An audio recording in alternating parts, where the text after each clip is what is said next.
In our last episode, we told the story of food that couldn't speak. No name, no path, no answers. Just risk.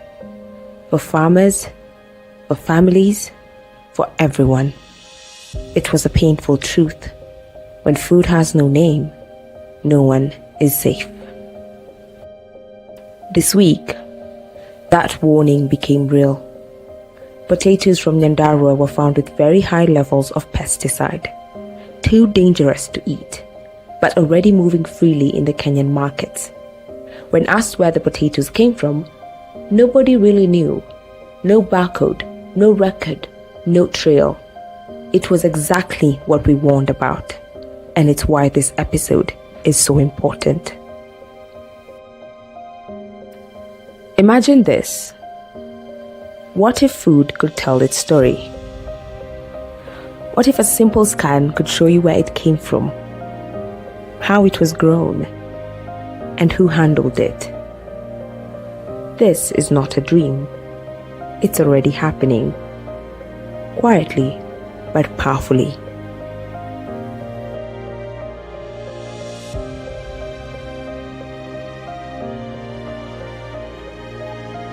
Behind every beep at the supermarket is a system called GS1. They give food its identity. It's a way to bring trust into your basket. We do have standards as GS1 that enables this to happen. The tracking and tracing of food in the supply chain, and this is called traceability. Our core business as GS1 is to identify, capture and share information. So when we identify the farm, the farmer, the location where they're based, the produce that they're selling or that they're producing or growing, the logistics personnel. And I'll start off with GTIN. A GTIN, a global trade item number, is an identification for the produce. We use the standard to identify the produce, and then we go to the location whereby we use the GLNs, global location numbers, and then the SSCCs for the serial shipping containers code. These are basically used for the logistics personnel, and the containers are also identified using the GRI, Global Returnable Asset Identifier. So there's also, that is actually for crates and the other pallets. For the containers which are sticking with the company, they're identified with the Asset Identifier, Global Individual Asset Identifier, GIA.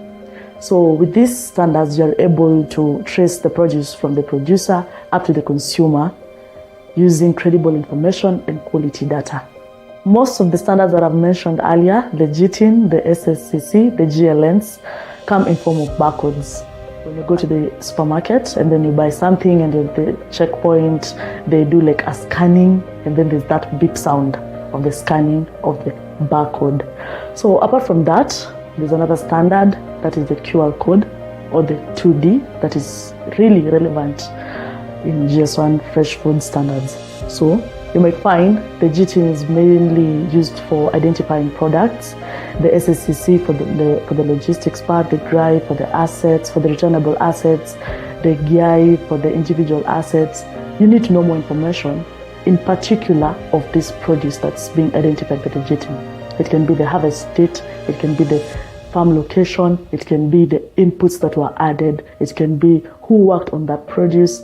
Is it good for your health for you to consume it? And all this information comes in a QR code.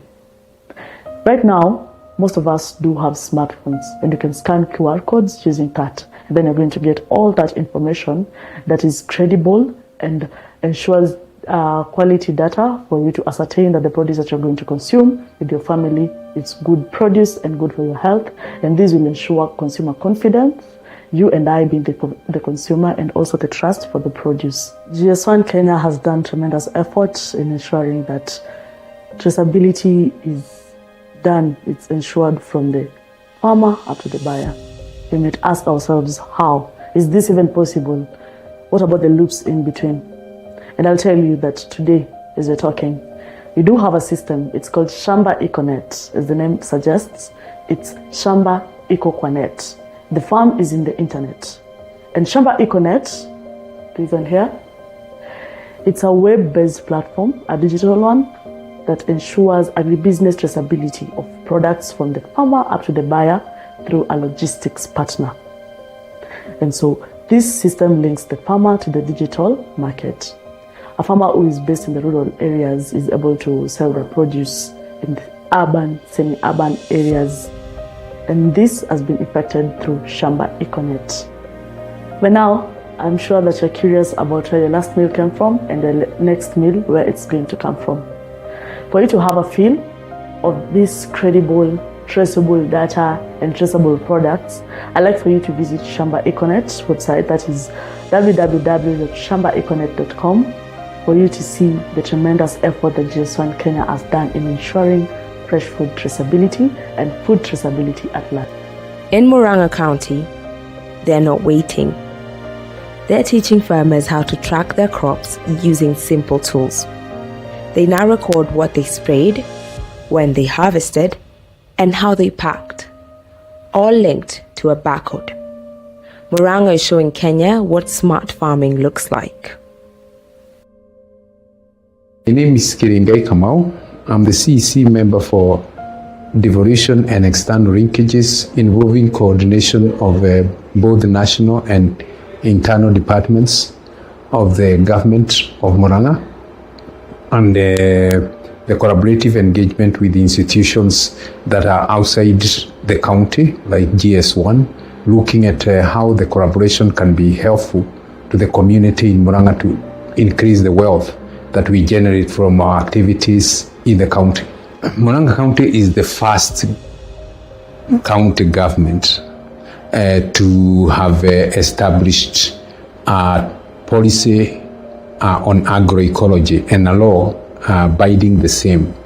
One of the things that we want to do is to use the Agroecology Act in Murang'a so that it can guide the organic food production and make the farmers gain from premium pricing using some of the outlets that we want to establish with markets and consumers.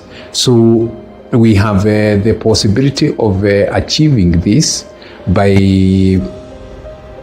using the traceability dimension that is coming because some farmers will want foods that are coming from particular areas because the flavor of foods and the sweetness of fruits, for instance, depends on where it is grown. If you grow your fruits in places with high intensity of heat, the heat units converts as sugar. So some people like very sweet fruits, others not. That traceability is important. It is the same even with coffee. Soils have different flavors of the coffee depending on the zones where the coffee is grown. So, and it is the same case even with tea and every other commodity. So it is very important to have a traceability dimension so that when you actually show the source of a commodity, anybody can actually say that I want that that is coming from this region and not any other region. We are talking of localization. We are talking of geospatial mapping. We are talking about the capacity to train farmers so that they can address the value of using some inputs and not others. So these are the technologies that we are talking about that will help the farmer and they earn more from the market because there is a traceability dimension integrated into what they are producing. We did not have the traceability platform to achieve that. And when we actually were looking at how do we get the products produced from value-added products in coffee and other value-added products of the commodities grown in Murang'a like avocado, we came to realize that the solution is in GS1, and we started that relationship by identifying how can we identify markets for Murang'a commodities to be traded globally. And GS1 came with a request for our coffee to be sold in Sweden, And we have now gotten into an agreement that this is going to be delivered through the Shamba Econet from GS1 and the Gordon iFood SOS. So we are looking at the possibilities of now how we can deepen that by ensuring that produce of Murang'a lands into foreign markets, and we can deepen that by looking at how do we also integrate the wider government machinery so that the embassies in foreign countries can actually use the platforms that we are evolving so that our foods and value-added products are available in foreign countries using the collaboration that we are establishing. My desire is to embrace technology in their thinking of what can transform agriculture, but you cannot invest in technology alone. You need to come together with others. That is why the government program on National Agricultural Value Chains Development Program, NAVCDP, is proposing that young agripreneurs, people who have learned agriculture, can be trained to become advisors to farmers, all anchored from one center. And we believe that farmers will find those in the local youths from their own localities and investing in aggregation centers within their own local cooperatives. And we want to advise everyone in whatever local area that this facility will actually be implemented to come in and buy shares. Now, every success that is gained from this is going to be available on Traceability TV, and would like them to actually always tune to Traceability TV so that they can actually be watching what we are achieving every week, every day. Even honey needs to be trusted. Isinya Roses is using GS1 barcodes on their honey jars to prove what's real and what's not. It's not just sweet, it's safe. We actually use barcodes and also QR codes to actually trace them. So why did we actually go for the barcode and QR code? So for the barcode, it was more of when we want to sell our products, yeah, because it comes with a tag of price.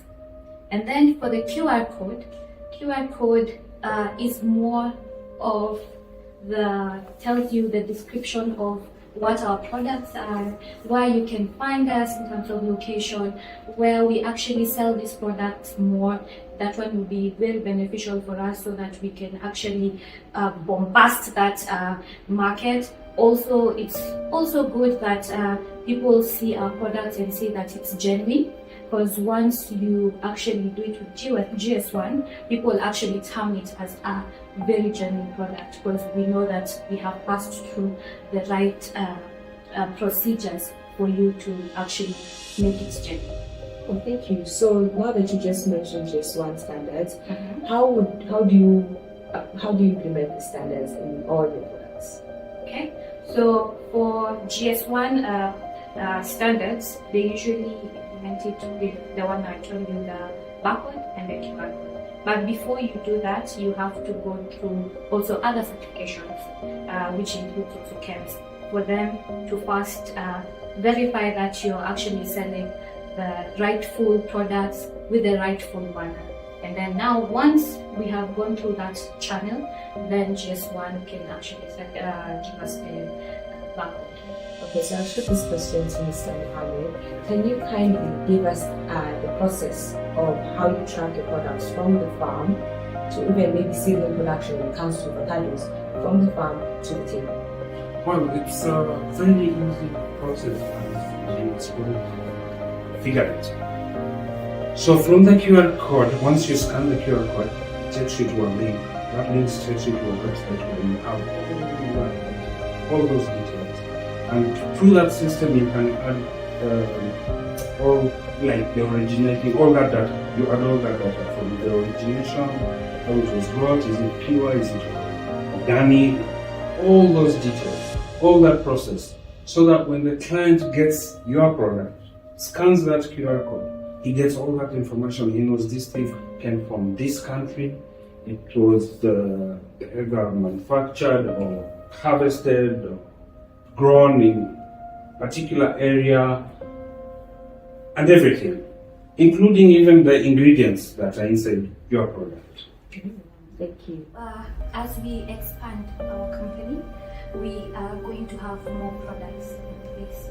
So what we're actually going to do is just introduce the other products to the QR code for traceability purpose. It's going to actually help us more because we have actually seen the benefits of having the GS1 QR code.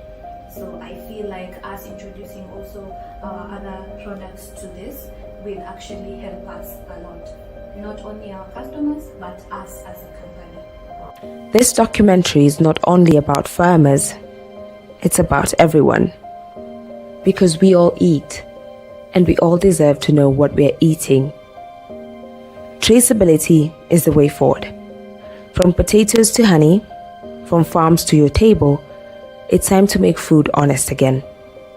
When food speaks the truth, we can eat with peace of mind.